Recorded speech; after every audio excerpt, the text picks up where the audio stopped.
நான் 5ஆம் வகுப்பு ஆ பிரிவு படிக்கின்றேன். இயற்கை இயற்கை இறைவனின் இடையில்லா ஓவியம் என்பது இயற்கை பற்றிய அழகிய பொன்மொழி. நாம் காணும் அனைத்தும் இயற்கை படைப்பே ஆகும். இந்த இயற்கை பற்றி தான் பேச வந்துள்ளேன். நாம் அருந்துகின்ற நீரிலிருந்து உண்ணுகிற உணவு வரை அனைத்தும் இயற்கையில் இருந்தே கிடைக்கிறது.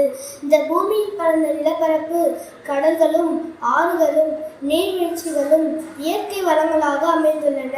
இயற்கையில் உள்ள விலைமதிக்க முடியாத நீர், நிலம், காற்று போன்ற பல்வேறுபட்ட காரணங்களால் மாசடைதல் இயற்கை மாசடைதல் ஆகும்.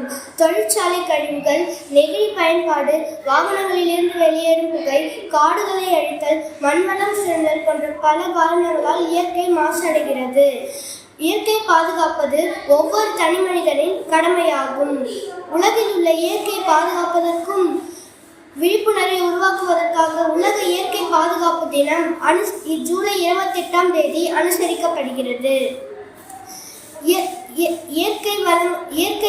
இயற்கை பாதுகாப்பது நீர், நிலம், காற்று மாசுபாட்டை குறைக்க வேண்டும். நெகிழி பயன்பாட்டை குறைக்க வேண்டும். இயற்கை வளங்களான நமக்கு மட்டுமின்றி வருங்கால சந்ததியினருக்கும் பயன்படும் வகையில் பாதுகாப்போம்.